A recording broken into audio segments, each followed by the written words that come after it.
اللہ رب العالمین فرماتا ہے وَقَضَىٰ رَبُّكَ أَلَّا تَعْبُدُوا إِلَّا إِيَّاهُ وَبِالْوَالِدَيْنِ إِحْسَانًا کہ اللہ رب العالمین نے فیصلہ کر دیا ہے کہ اللہ کے علاوہ کسی کی بھی عبادت نہ کرو اور والدین کے ساتھ حسن سلوک کرو، ان کو اف تک بھی نہیں کہو۔ ان آیات کی روشنی میں، احادیث کی روشنی میں اس عورت کو چاہیے کہ وہ اپنے خاوند کے جو رشتہ دار ہیں، اقربا ہیں، ان کی خدمت، حسن سلوک، اچھا برتا کرنے کے لیے اپنے بچوں کی تربیت کرے۔ اسی طرح بہو کی یہ ذمہ داری ہے، عورت کی یہ ذمہ داری ہے کہ اپنے خاوند کو، اگر اس کی اپنے رشتہ داروں کے ساتھ قطع تعلقی ہے تو اس کو ترغیب دے کہ اپنے رشتہ داروں کے ساتھ صلہ رحمی کرو، توڑو مت، کیونکہ اللہ رب العالمین نے خود اس بات کا ہمیں حکم بھی دیا ہے، تاکید بھی فرمائی ہے۔ اللہ رب العالمین فرماتا ہے انا الرحمن وانا خلقت الرحم، میں رحمان ہوں، رحم کو، رشتہ داری کو میں نے ہی پیدا کیا ہے۔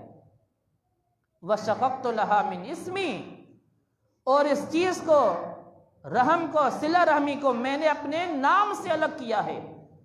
من وصلها وصلته، جو رشتہ داری کو جوڑے گا میں اللہ بھی اسے جوڑ کر رکھوں گا، اور جو اس رشتہ داری کو توڑے گا بدتر میں اس کو تباہ و برباد کر دوں گا، ختم کر دوں گا، میں بھی اسے توڑ دوں گا۔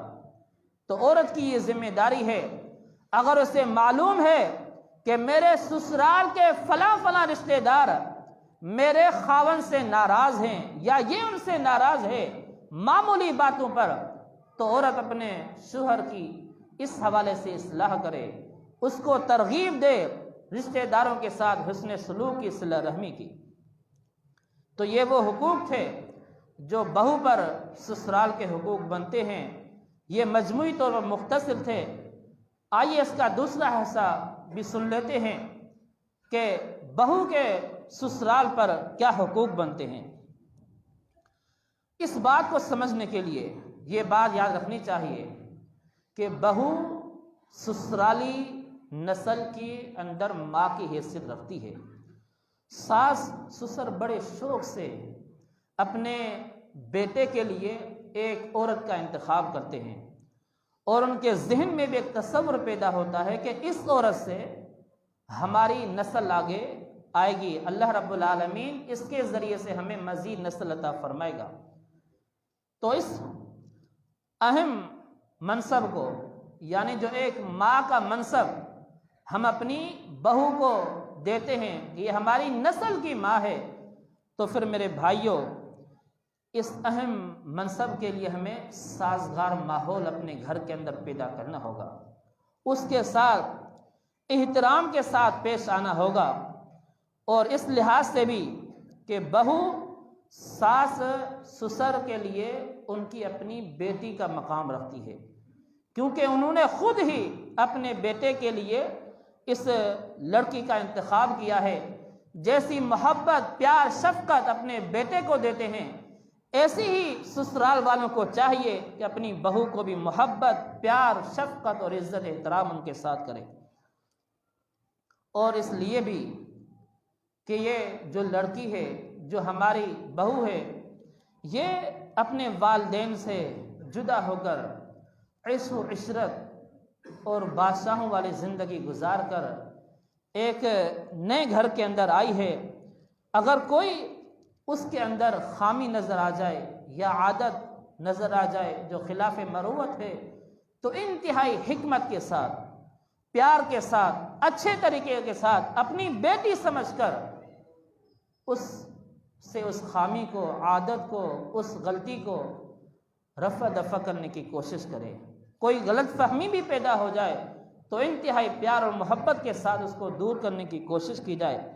اور بہو کے اندر میرے بھائیوں، جو ہمارے معاشرے کے اندر عام سی بات ہے، اس کے اندر عیب تلاش کرنا، اس پر الزام تراشی کرنا، اس کی غیبت کرنا، اس کو برے ناموں کے ساتھ پکارنا، یا اس کو، شوہر کو اس بہو کے خلاف، اس کے بھائیوں کے خلاف ابھارنا، یہ ایسی مذموم باتیں ہیں جن سے دین اسلام نے سختی سے منع فرمایا ہے، اور یہ ایسی زہریلی باتیں ہیں کہ بہو کے اندر ہم عیب جوئی کریں، الزام بازی کریں یا مختلف قسم کے بہتان اس پر جھڑکے، ان سے ہمارے گھروں سے سکون غائب ہو سکتا ہے، گھر اجڑ سکتے ہیں۔ پھر یہ تا حیات اس سکون اور اطمینان کے لیے لوگ ترستے ہیں جو اپنی بہو پر مختلف قسم کے الزامات لگاتے ہیں۔ سسرال پر بہو کا یہ حق بنتا ہے کہ وہ اس کو ایک الگ سے گھر بنا کر دیں، اس کے لیے بندوبست کریں۔ اسلام نے یہ عورت کو حق دیا ہے کہ اس کے خاوند کا ایک آزادانہ گھر ہو جہاں پر وہ آزادانہ زندگی گزار سکے۔ اللہ رب العالمین فرماتا ہے وَقَرْنَ فِي بُيُوتِكُنَّ کہ عورتیں اپنے گھروں کے اندر جمی رہیں۔ خود رسول اکرم صلی اللہ علیہ وسلم نے اپنی ہر بیوی کو الگ الگ گھر دے دیا تھا، اور ہمارے معاشرے کے اندر استطاعت کے باوجود، طاقت کے باوجود بھی ہم رویہ ایسا رکھتے ہیں کہ نہیں جی بہو رہے گی تو ہمارے ساتھ رہے گی، ایسے نہ ہو کہ ہمارے بیٹے کو ہمارے خلاف کر دے، یہ کر دے، ہمارا ہر چیز بند کر دے۔ یہ رویہ نہیں رکھنا چاہیے، اور خود والدین کو بھی اپنے بیٹے کے ساتھ معاونت کرنی چاہیے کہ اپنی بیوی کے لیے تم الگ گھر کا بندوبست کرو۔ اور اسی طرح میرے بھائیوں، بیٹے سے اپنے بہو کے لیے اس کو اس کے حقوق دلائیں۔ بیٹا ایسا ایک فرد ہے آپ کا، آپ کے گھر کا نوجوان ہے جو ماں اور باپ والدین کی بات کو زیادہ تر مانتا ہے، تو یہ سسرال کی ذمہ داری ہے کہ اپنے بیٹے کو بہو کے حقوق ادا کرنے کی ترغیب دیں، بیوی کے جذبات کا احترام کرنے کا اس کو درس دیں، سمجھائیں۔ اسی طرح اس کے ساتھ محبت سے پیش آنا اور بیوی کی ضروریات پوری کرنے کی ان کو ترغیب دینا۔ بیماری کی صورت کے اندر اپنے بیٹے کی یہ تربیت کریں کہ اپنی بیوی کا اچھے لحاظ سے خیال رکھے، اور اسی طرح بیٹے کو یہ بھی سمجھانا کہ بیوی کے رشتہ دار جو بھائی ہیں، آپ کے سسر ہیں، ساس ہیں، یا بیوی کی بہن وغیرہ ہے، ان کا ادب و احترام کرے، ان کے ساتھ حسن سلوک سے پیش آئے۔ یہ والدین کی ذمہ داری ہے کہ بیٹے کو سمجھائیں۔ اسی طرح سسر کو بھی چاہیے کہ اپنی بہو سے خیر و عافیت دریافت کریا کرے۔ اگر قریب رہتے ہیں، ساتھ رہتے ہیں، تو بھی خیر و عافیت دریافت کیا کریں۔ اگر دور کا معاملہ ہے تو بھی کم از کم ہفتے کے اندر ایک دن یا مہینے کے اندر 2 دن نکال کر اپنی بہو کے پاس جانا چاہیے۔ سیدنا عبداللہ بن عمر بن عاص کا واقعہ ہمارے لیے ایک نمونہ ہے۔ عبداللہ بن عمر بن عاص رضی اللہ تعالی عنہما اپنی بہو کے پاس ایک مرتبہ گئے، ان سے سوال کیا کیف بالک، آپ کے شوہر کا آپ کے ساتھ کیسا رویہ ہے؟ دیکھیے یہ بھی انسان تھے۔ بہو نے بتایا نعم الرجل من الرجل، بہت اچھے انسان ہیں، نمازی ہیں، اخلاق بھی اچھا ہے، ایک خامی، ایک بات ان کے اندر ہے، الا انہ لم یطأ لنا فراشا، جب سے شادی ہوئی ہے میرے قریب نہیں آئے۔ والد نے کیا کیا؟ کیا بیٹے کی حمایت کی، بہو کی مخالفت کی؟ جو ہمارے معاشرے کے اندر ہے، غلطی ہوتی بھی بیٹے کی ہے، لیکن ہم اس غلطی کو بہو پر اس پر لازم کرتے ہیں، اس پر لگا دیتے ہیں تاکہ بہو کی مخالفت ہو اور بیٹے کی حمایت ہو۔ لیکن صحابہ کرام کا ایک کردار ہمارے جیسا نہیں تھا۔ بیٹے کی غلطی تھی، مسجد میں تھے، چلے گئے ان کے پاس، عبداللہ کیا ہو گیا تمہیں؟ اپنی بیوی کے حقوق کیوں نہیں ادا کرتے؟ جواب دیا دن کو روزے رکھتا ہوں، رات کو تہجد پڑھتا ہوں، میرے پاس ٹائم نہیں ہے۔ والد نے سمجھایا، بات نہیں سمجھے۔ دونوں صحابی اللہ کے رسول صلی اللہ علیہ وسلم کے پاس والد اپنے بیٹے کو لے کر آ گئے۔ کون ہے ہم میں سے آج جو اس طرح اپنے بیٹے کی غلطی ہو نہ مانے، کسی معزز فرد کے پاس اس کو لے کر جائے؟ نہیں، گھر کے اندر ہی معاملے کو رفع دفع کر دیتے ہیں۔ وہ ہماری بہو، وہ کسی کی بیٹی دل کے اندر اس غم کو، زہر کو، ان باتوں کو دفن کر دیتی ہے۔ اور نتیجہ نکلتا ہے وہ بیچارے 1 سال کے بعد آپ کو کمزور نظر آئے گی، جسمانی لحاظ سے بھی اور ذہنی لحاظ سے بھی، اس لیے کہ غلطی آپ کے بیٹے کی تھی، آپ نے بہو پر تھوپ دی۔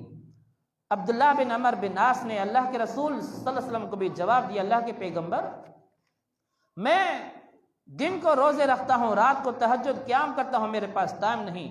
آپ علیہ السلام نے سمجھایا، نہیں سمجھے، اس لیے کہا کہ الوتیق افضل من ذالک، اللہ کے پیغمبر آپ فرماتے ہیں کہ 1 دن روزہ رکھوں دوسرے دن چھوڑ دوں، اس سے زیادہ مجھ میں طاقت ہے۔ آپ علیہ السلام نے فرمایا نہیں، تم ایسا ہی کرو، کچھ دن روزے رکھ لو، چھوڑ دو، اور جس نے میری سنت سے اعراض کیا، بے رغبتی اختیار کی، اس سے میرا بھی کوئی تعلق نہیں۔ تو آپ دیکھ لیجئے، یہ سسر کی ذمہ داری ہے کہ بہو کے پاس ضائع کرے اور اسے خیر و عافیت دریافت کیا کرے۔ اسی طرح بہو کو طلاق دلانے کا حق، بعض والدین ہم میں سے یہ سمجھتے ہیں کہ ہماری بہو کو طلاق دلانا یہ ہمارا بہت بڑا حق ہے، ہم پر فرض ہے، چاہے اس کی وجوہات اپنی ذاتی اناپرستی ہو، پسند و ناپسند کا معاملہ ہو، ٹھیک ہے، آپ حق سمجھتے ہیں۔ اس حوالے سے کچھ واقعات بھی موجود ہیں، مختصراً میں آپ کے سامنے رکھتا ہوں۔ سب سے پہلا واقعہ اسماعیل علیہ السلام کا۔ ابراہیم علیہ السلام ان کے گھر آئے، اپنی بہو سے حال احوال پوچھے۔ بہو نے کہا کہ کچھ اس طرح کے حالات ہیں کہ ہمارا گزارا سے نہیں ہوتا، ناشکری کے الفاظ کہے۔ ابراہیم علیہ السلام اپنے بیٹے کی غیر موجود کے اندر اپنی بہو کو یہ کہہ کر گئے، جب اسماعیل آئے میرے سلام کہنا اور ان کو کہنا اپنے گھر کی چوکٹ کو تبدیل کر دے۔ اسماعیل گھر میں آئے، بیوی نے بتا کہ اس طرح کے بزرگ آئے تھے، یہ باتیں کہہ کر گئے ہیں۔ اسماعیل نے کہا وہ میرے والد ابراہیم تھے، مجھے حکم دے کر گئے ہیں کہ بیوی کو طلاق دے دو۔ طلاق دے دی، دوسری شادی کر لی۔ ابراہیم علیہ السلام پھر گئے بہو کے پاس، حال و احوال پوچھے۔ انہوں نے جواب دیا ہم گوشت کھاتے ہیں، ٹھنڈا پانی نوش کرتے ہیں، اللہ کا شکر ہے۔ ابراہیم علیہ السلام نے کہا بیٹا آئے اس کو میرے سلام کہنا اور یہ بھی کہنا کہ گھر کی چوکٹ کو برقرار رکھے۔ اسی طرح سیدنا ابوبکر صدیق رضی اللہ تعالیٰ عنہ نے بھی اپنے بیٹے کو اپنی بیوی کو طلاق دینے کا حکم دیا تھا۔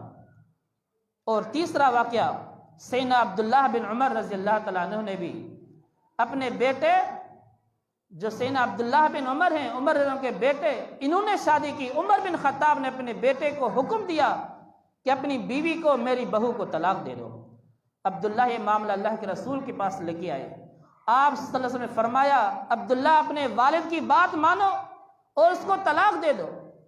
میرے بھائیو، آئیے کچھ ان احادیث کی، ان واقعات کی روشنی میں ہم اپنا محاسبہ کریں۔ سب سے پہلے ابراہیم علیہ السلام نے جو حکم دیا تھا وہ ایک نبی تھے۔ اللہ رب العالمین نے وحی کی صورت میں بتلا دیا کہ ایسی ناشکری عورت سے انبیاء کی نسل کیسے پیدا ہو سکتی ہے۔ ابوبکر صدیق رضی اللہ تعالیٰ عنہ نے جو اپنے بیٹے کو طلاق کا حکم دیا تھا، وہ بیٹے نے بیوی کی محبت کو اللہ کے حکم پر غالب کیا تھا۔ جہاد کا حکم آیا، بیٹے نے اپنی بیوی کی محبت غالب آ گئی، جہاد پر جانے سے انکار کیا، جس کا اللہ رب العالمین نے قرآن کریم سورہ توبہ میں بھی ارشاد فرمایا ہے، یہ اولاد، یہ بیویاں، یہ بیٹے، مال، دولت، یہ ساری چیزیں اگر تمہیں اللہ، اس کے رسول اور اللہ کے راستے میں جہاد کرنے سے زیادہ عزیز ہیں، فَتَرَبَّصُوا حَتَّى يَأْتِيَ اللَّهُ بِأَمْرِهِ، پھر اللہ کے عذاب کا انتظار کرو۔ ابوبکر صدیق رضی اللہ عنہ نے بیٹے کو اس وجہ سے طلاق کا حکم دیا تھا۔ عمر فاروق رضی اللہ عنہ کی بات کرتے ہیں، پھر عمر فاروق رضی اللہ تعالیٰ عنہ نے جو اپنے بیٹے کو طلاق کا حکم دیا تھا، انہوں نے بھی کوئی ایسی بات دیکھی تھی۔ پھر عمر تو وہ عظیم ہستی ہیں جن کے مشورے کو، جن کی رائے کو، جو اللہ کے رسول صلی اللہ علیہ وسلم کو مشورہ دیتے تھے، اللہ رب العالمین وحی کی شکل میں قرآن کریم کے اندر نازل کر دیتا تھا۔ تو ایسی ہستی پر بھی ہم یہ بات لگا کر اور بنیاد بنا کر اپنے بیٹے کو کہیں اپنی بیوی کو طلاق دے دو، اور ایسا ہی ہوا تھا۔ امام احمد بن حنبل رحمہ اللہ کے پاس ایک شخص آیا، کہا کہ میں نے اپنے بیٹے کو کہا ہے اپنی بیوی کو طلاق دے دو، یہ میری بات نہیں مان رہا۔ کہا کہ کیوں مانے؟ اس شخص نے کہا کہ عمر رضی اللہ تعالیٰ عنہ نے بھی تو اپنے بیٹے سے کہا تھا۔ امام احمد بن حنبل رحمہ اللہ نے اس شخص کو کہا، اے شخص، کیا تو عمر فاروق جیسا ہے اور تیرا بیٹا عبداللہ بن عمر جیسا ہے؟ تم کیسی باتیں کرتے ہو؟ تو میرے بھائیوں، میری بہنوں، یہ دیکھیے، یہ وہ وجوہات تھی طلاق دلوانے کی۔ ہم اپنی انا پرستی یا پسند ناپسند کے بنیاد پر اپنے بیٹے کو، اپنی بہو کو طلاق دلانے کے لیے اس کو ہم دباؤ اس پر نہیں ڈال سکتے، اس کو اس کا حکم نہیں دے سکتے۔ ہاں، پھر اگر آپ دیکھ لیجئے کہ آپ کا بیٹا نکاح سے پہلے نماز کا پابند تھا، شرک نہیں کرتا تھا، نشہ چوری سے بچا ہوا تھا، حرام کمائی سے بچا ہوا تھا، صوم و صلات کا پابند تھا، ایک بہترین اخلاقی لحاظ سے بھی اچھا تھا، اور نکاح کے بعد اس کی بیوی نے، آپ کی بہو نے، آپ کے بیٹے کو نماز سے بھی روک دیا، شرک پر بھی مجبور کر دیا، نشہ شراب کا بھی عادی بنا دیا، اخلاق بھی بگاڑ دیا، وعدے کی خلاف ورزی پر بھی اس کو ابھار دیا۔ اس طرح کی باتیں اگر آپ کو نظر آئیں کہ ہمارے بیٹے کی ہم نے بہت اچھی تربیت کی تھی، ہم نماز پہ جاتے تھے، ساتھ لے کر جاتے تھے، ہم تو قرآن نہیں پڑھے، بیٹے کو قرآن کی تعلیم دلا دی، ہم بیٹے کو پیسے دیتے تھے کہ اچھی چیزیں کھاؤ، وہ تو شراب اور نشہ پیتا تھا۔ اگر ہمارا رویہ ایسا ہے، ہم نے اچھی تربیت کی ہے، اور آپ کی تربیت کو، ہماری تربیت کو ہماری بہویں بگاڑ رہی ہیں، پھر آپ اور میں حق رکھتے ہیں اپنے بیٹے سے اپنی بہو کو طلاق دلائیں۔ غیر شرعی معاملات ہیں، اللہ کے رسول نے بھی اس پر وعید بتائی ہے، دین اسلام میں حرام ہے۔